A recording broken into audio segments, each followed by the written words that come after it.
The polio vaccine, HIV vaccine, in vitro fertilization, and cloning are all possible because of a woman named Henrietta Lacks. If you don't know that name already, you will.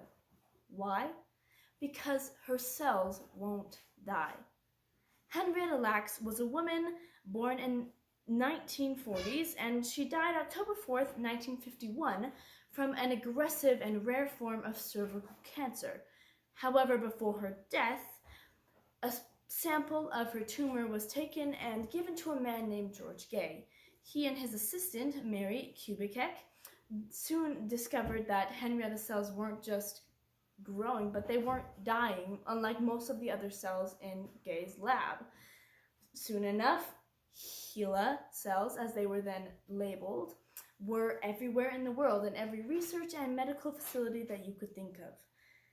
Meanwhile, her family was not aware that her cells had even been taken, much less that they were in healthcare facilities all over the world. HeLa cells had even made profit, and her own family, Henrietta's, couldn't even afford basic health care. So the question I am proposing is, should Henrietta's family receive compensation for the work that her cells have done? And the answer to that question is no.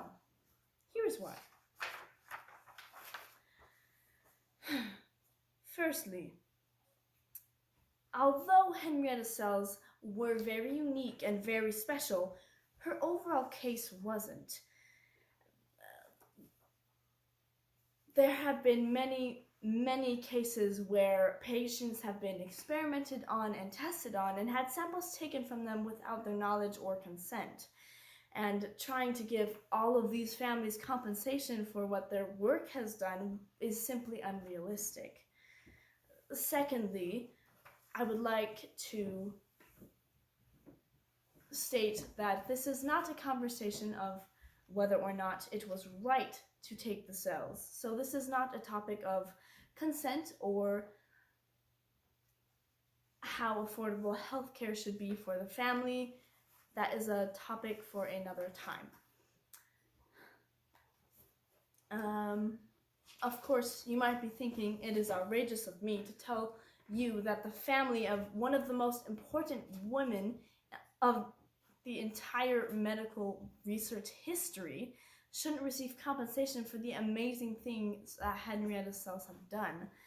But if we look at it in a different light, Henrietta's family did not do anything for the sake of her cells. If it weren't for the scientists who discovered their cells and then used them in their research, we would be nowhere with Henrietta's cells. So the credit does not fall on Henrietta alone.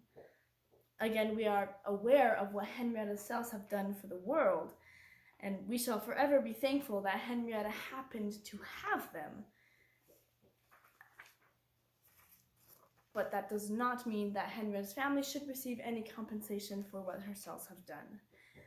Recently, as shown in Rebecca Skloot's book, The Immortal Life of Henrietta Lacks, the family is becoming a part of the conversation. They have been meeting with scientists and researchers and learning more about the whole situation and more about what Henrietta's cells have done for the world.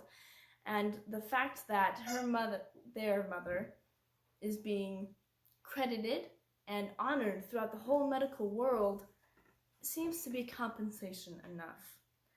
I again state that the Henrietta Lacks family does not deserve or should receive compensation for all that the HeLa cells have done.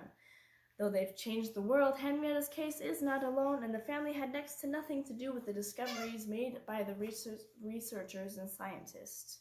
We should all remember that the HeLa cells have done many good things for the world, and we should be thankful that Henrietta's terrible form of cancer was able to create so much good, but that does not mean her family should receive compensation.